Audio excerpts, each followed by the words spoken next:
नमस्कार दोस्तों, स्वागत है आपका ARK वॉइस 517 चैनल में। आज की कहानी है मायके में डिलीवरी। चाय नाश्ता कब से पड़ा हुआ था, पर सुमित्रा जी को आज भूख नहीं लग रही थी। वह बार बार फ़ोन की तरफ देखे जा रही थी, क्योंकि उनकी बेटी के प्रेगनेंसी के रिपोर्ट आने वाले थे। सब कुछ ठीक है या नहीं, उन्हें चिंता खाए जा रही थी। जच्चा बच्चा सही सलामत हो, बस यह खबर सुन ले तो राहत की सांस ले। तभी बेटी गुड़िया का फ़ोन आया। फ़ोन की घंटी की आवाज़ सुनते ही माँ अपने कमरे की तरफ भागे आईं और फ़ोन उठाया। हाँ बोल बिटिया, डॉक्टर ने जो सोनोग्राफी ब्लड टेस्ट करवाई थी, रिपोर्ट में क्या आया है बता मुझे। गुड़िया बोली, माँ मुझे चैन नहीं है यहाँ पर। बेटी पहले रिपोर्ट तो बता। हाथ में सोनोग्राफी रिपोर्ट लेते हुए सिसकते हुए गुड़िया बोली, माँ मुझे खून की कमी है, एनीमिया हो गया है, और ऐसी हालत रही तो बच्चा और जच्चा दोनों की हालत बिगड़ जाएगी।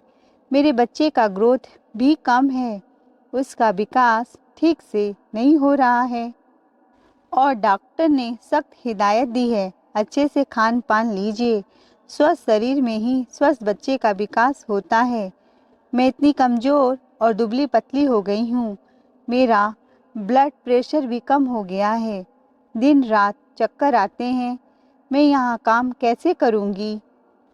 किसी एक की ही जान बचेगी अगर ध्यान नहीं रखा गया तो। और मैं तो यहाँ सांस भी ठीक से नहीं ले पाती। फिर मत कहना कि तुमने कुछ पहले बताया नहीं। आप तो मेरी सास को जानती हैं, आपसे तो कुछ छुपा नहीं है।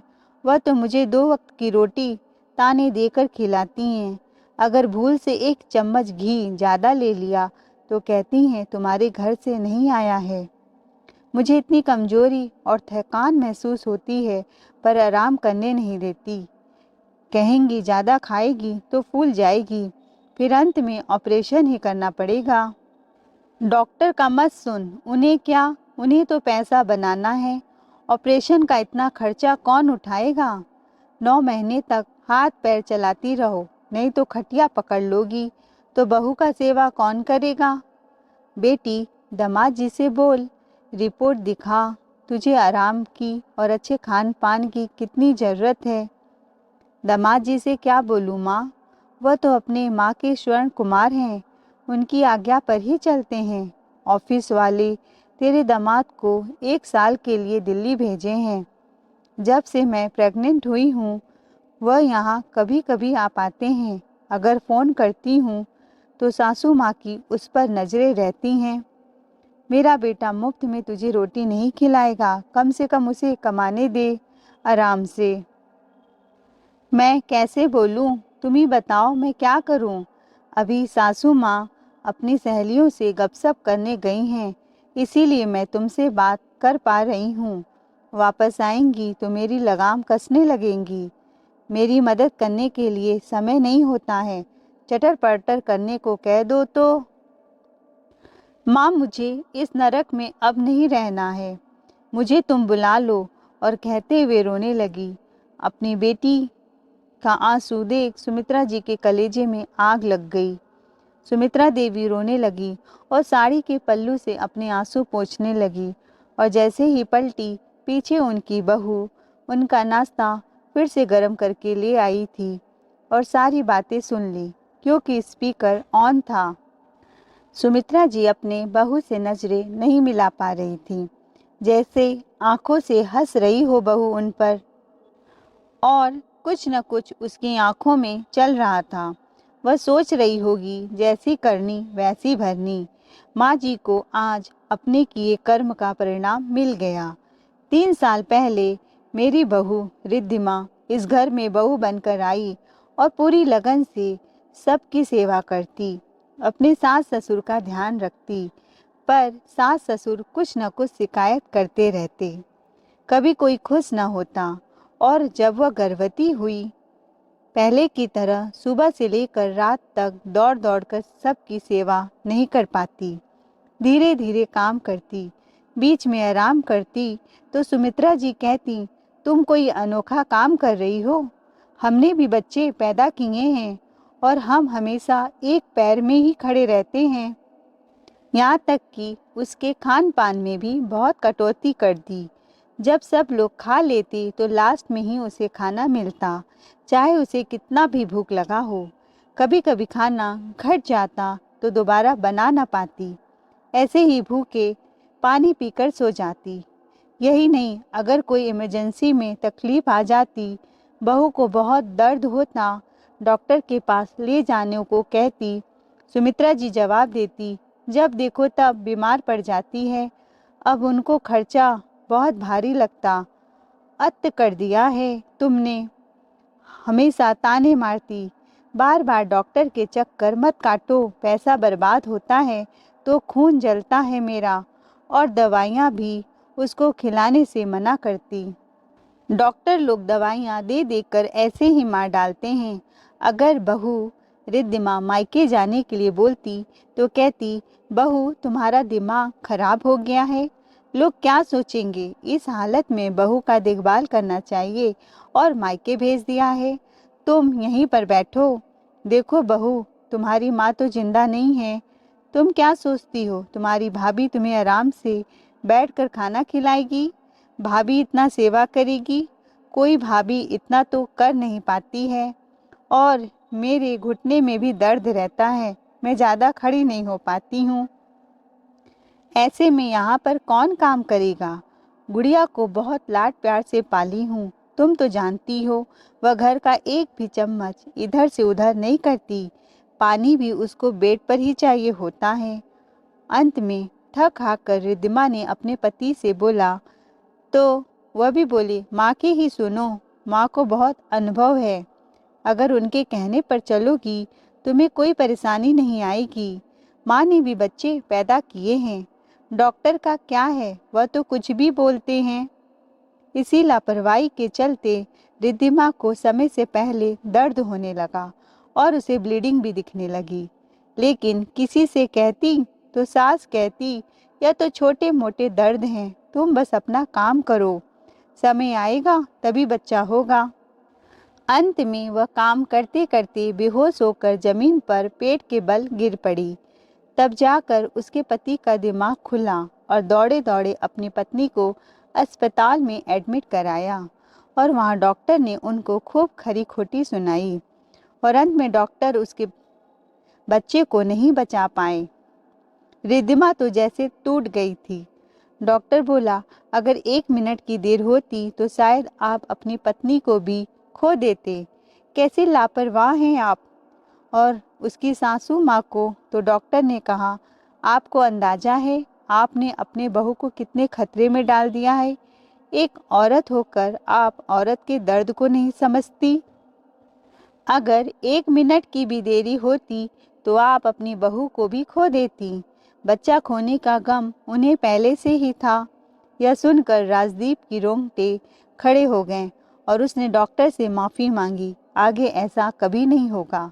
रिद्धिमा तो अपने बच्चे को खो चुकी थी, उसका अब जीने का जी नहीं करता था। उस दिन से वह बहुत कट्टर हो गई थी और अपने ससुराल वालों का कोई बात नहीं सुनती। जो उसको सही लगता वह करती, नहीं तो जवाब देकर चली जाती। चाहे कितनी भी लड़ाई हो वह अपनी बात पर अड़ी रहती थी।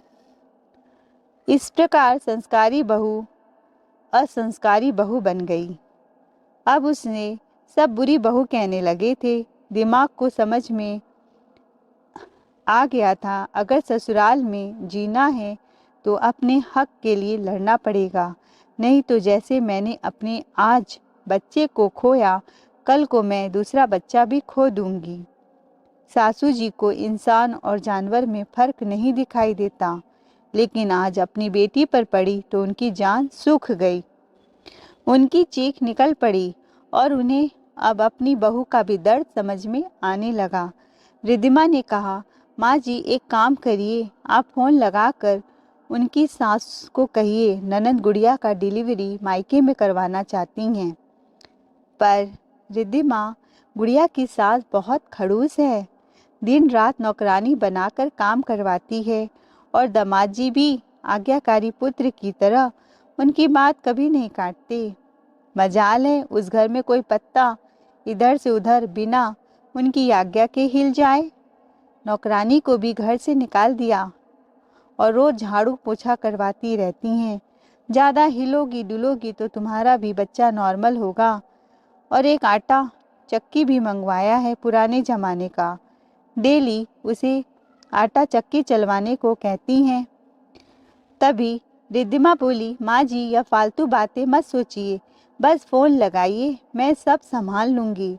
रिद्धिमा ने बड़ी आत्मविश्वास से बोला। ओके। सुमित्रा जी ने अपनी बेटी के घर फ़ोन लगाया और हाल चाल लेकर बोली, समधन जी अगर आपको बुरा न लगे तो मैं अपनी बेटी की डिलीवरी उसके मायके में करवाना चाहती हूँ। इतना सुनते ही गुड़िया के सास का मूड खराब हो गया।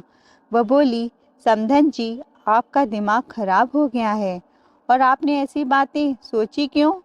हमारे घर में यह रिवाज नहीं है कि जब बहू की सेवा करने की बारी आए तो हम उसे मायके में भेज दें। लोग तो यही बोलेंगे, हमारी नाक कट जाएगी, थू थू करेंगे। आपने बोलने से पहले सोचा भी नहीं। उसका 7वां महीना चल रहा है और हमारे घर में एक नहीं दो दो शादियां हैं। सारे रस्म रीति रिवाज तो उसे ही करने हैं। आखिर लोग बहू लाते क्यों हैं? और लोग तो मुझ पर ही हंसेंगे। काम तो करना ही पड़ेगा, इसीलिए तो बहू लाते हैं। उनकी बातें सुनकर सुमित्रा जी तिलमिला उठी। सच में उनकी सोच बहुत घटिया है। आखिर कौन सा उन्होंने अपने बहू को बहुत इज्जत मान सम्मान दिया था। सुमित्रा जी यह सोच रही थी। कभी उसकी परवाह नहीं की, न मान सम्मान दिया। वह तो आज उनकी बेटी पर गुजरी तो सुमित्रा जी की अक्ल ठिकाने आ गई। रिद्धिमा ने अपनी सासू माँ से फ़ोन लिया और बोला, आंटी जी आप सही कह रही हो। बहू तो काम करने के लिए आती है, सेवा करना उनका फ़र्ज है। चलिए अच्छा हुआ आपने खुद मना कर दिया, हम तो ऐसे ही कह रहे थे। हमारी जान छूटी, मेरा तो पीछा छूट गया। मतलब क्या कहना चाहती हो बहू? यही कि गुड़िया दीदी अगर मायके में डिलीवरी होगी तो हमारा ही खर्च बढ़ जाएगा। और डिलीवरी के समय आप तो जानती हैं कितना खर्च होता है। किसे पता डिलीवरी नॉर्मल होगी या ऑपरेशन। ऑपरेशन होगा तो लाखों का खर्च बढ़ेगा और अस्पताल के बिल की लंबी खर्च और बच्चा के बाद बच्चों की देखरेख में खर्च और कितनी दौड़ा भागा होती है। और उस समय जीजा जी को भी छुट्टी मिले कि न मिले। सच में आप महान हैं, कितना खर्च करेंगे और बहू को आराम से खटिया पर लेटाकर उसकी सेवा भी करेंगे। हम तो धन हो गए आप जैसी सास पाकर। रिद्धिमा की बात सुनकर उनके चेहरे की तो जैसे हवाइयाँ ही उड़ गई। यह तो सच मैंने सोचा ही नहीं। मैं तो सिर्फ काम की सोच रही हूँ। हे भगवान, बहू सही कह रही है। मेरा तो सिर्फ खर्चा ही बढ़ जाएगा और मैं तो यहाँ अकेले हूँ। मुझे ही दौड़ा भागी करनी पड़ेगी। अगर मायके भेजूंगी तो सब फ्री में और आराम से हो जाएगा। तो फ़ोन लगाकर बोलती हैं, सुमित्रा जी अगर आपका मन है तो आप अपनी बेटी को ले जाइए। मैं उसको मायके भेजने के लिए तैयार हूँ। मैं बेटी और माँ को ऐसे अलग नहीं कर सकती। गुड़िया को अपने पास रखिए, लाड करिए। मैं आपको यह सब करने से नहीं रोक सकती। अपने बेटे को कल भेज दीजिए, मैं ही उसका सामान पैक कर दूंगी।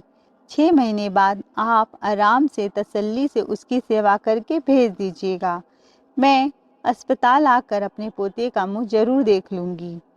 इधर सुमित्रा जी को अपने कानों पर भरोसा नहीं हो रहा था कि जो सास पहले बहू को भेजना नहीं चाहती थी, अचानक से कैसे तैयार हो गई। रिद्धिमा बोली, जो छल कपटी और लालची होते हैं उन्हें उनकी भाषा में ही बात करनी चाहिए। मेरी बात समझ में आ गई। जब घी सीधी उंगली से नहीं निकलता तो उंगली टेढ़ी कर ली। बहू की बात सुनकर सुमित्रा जी आज बहुत पछता रही थी और वह बहू के पैरों पर गिर गई। और उससे माफ़ी मांगने लगी कि मैंने तुझे इतना तंग किया, फिर भी तूने मेरी परेशानी देख रही है। आज तो तेरी गोद में भी बच्चा खेलता, लेकिन मेरी बेवकूफ़ी की वजह से आज तू माँ सुख से वंचित हो गई। मुझे माफ़ कर दे बहू, कितना पत्थर दिल थी मैं, अपनी बहू का दुख दर्द नहीं समझी। माफ़ कर दे, मैंने तेरे साथ कितना अन्याय किया है, फिर भी आज तूने मेरी बेटी के साथ कितना अच्छा किया है। आप पहले मेरी सुन लीजिए माँ जी। माँ जी, मुझे आपकी माफ़ी नहीं चाहिए और ना ही मैं आपको माफ़ कर पाऊँगी। आप मुझे बुरी बहू ही कहिए, अच्छी बहू बनने का शौक़ नहीं है। आपने अपने फ़ायदे के बारे में सोचा। बुढ़िया दीदी मेरी ननद है, यह सोचकर मैंने उनकी मदद नहीं की। वह आज तकलीफ़ में है, एक इंसान तकलीफ़ में है और मेरा फ़र्ज़ है दूसरे इंसान का मदद करना। मैंने अपने जीवन में इंसानियत का पाठ सीखा है। अगर आपकी बेटी की जगह कोई और होता तो भी मैं उसकी मदद करती।